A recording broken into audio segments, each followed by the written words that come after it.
എല്ലാ കൂട്ടുകാർക്കും പുതിയ വീഡിയോയിലേക്ക് സ്വാഗതം. ഇന്ന് നമ്മൾ ഒരു ക്യാരറ്റ് മിൽക്ക് ഷേക്കാണ് തയ്യാറാക്കുന്നത്.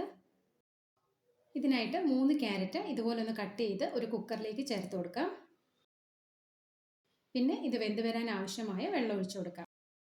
ഇനി ഇത് നന്നായിട്ടൊന്ന് വേവിച്ചെടുക്കാം. ഞാൻ ഒരു 3 വിസിലാണ് ഇത് വേവിച്ചെടുക്കുന്നത്. ഇപ്പം നമ്മുടെ ക്യാരറ്റൊക്കെ നന്നായിട്ട് വെന്തിട്ടുണ്ട്. ഇത് തണുത്തതിന് ശേഷം നമുക്കൊരു മിക്സിയുടെ ജാറിലേക്ക് ചേർത്ത് കൊടുക്കാം. ഇതിലേക്ക് കുറച്ച് ബദാം സോക്ക് ചെയ്തത് ചേർത്ത് കൊടുക്കാം. ഞാനൊരു 10 ബദാമാണ് എടുത്തിരിക്കുന്നത്.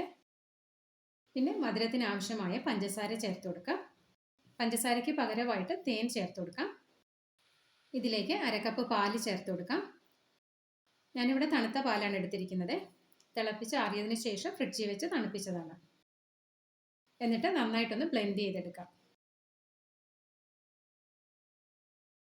ഇപ്പോൾ ഞാൻ ഇതുപോലൊന്ന് ബ്ലെൻഡ് ചെയ്തെടുത്തിട്ടുണ്ട്. അപ്പോൾ ഇതിലേക്ക് 1 ടീസ്പൂൺ ഏലക്കാപ്പൊടി ചേർത്ത് കൊടുക്കുകയാണ്. പഞ്ചസാരയും ഏലക്കയും കൂടെ ചേർത്ത് പൊടിച്ചതാണ്, അതുകൊണ്ടാണ് 1 ടീസ്പൂൺ ചേർത്ത് കൊടുത്തത്. നമ്മളിത് ആദ്യം തന്നെ ഏലക്കയുടെ കുരു ഇട്ടാൽ മതിയായിരുന്നു, ഞാനത് വിട്ടുപോയതാണ്.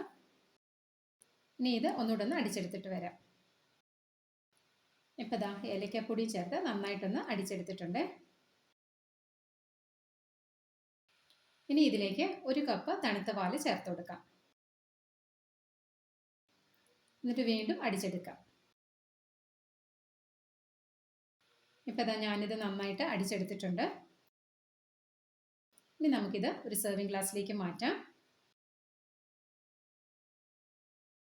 കുറച്ച് ബദാം ഒന്ന് ചോപ്പ് ചെയ്തിട്ടിട്ടുണ്ട്. അങ്ങനെ നമ്മുടെ ഹെൽത്തിയും ടേസ്റ്റിയും ആയിട്ടുള്ള ക്യാരറ്റ് മിൽക്ക് ഷേക്ക് ഇവിടെ റെഡി ആയിട്ടുണ്ട്. ഈ രീതിയിൽ തയ്യാറാക്കാത്തവരൊക്കെ ഒന്ന് ട്രൈ ചെയ്ത് നോക്കണേ. അതുപോലെ ഈ വീഡിയോ ഇഷ്ടമായാൽ ഒന്ന് സപ്പോർട്ട് ചെയ്യാനും മറക്കല്ലേ.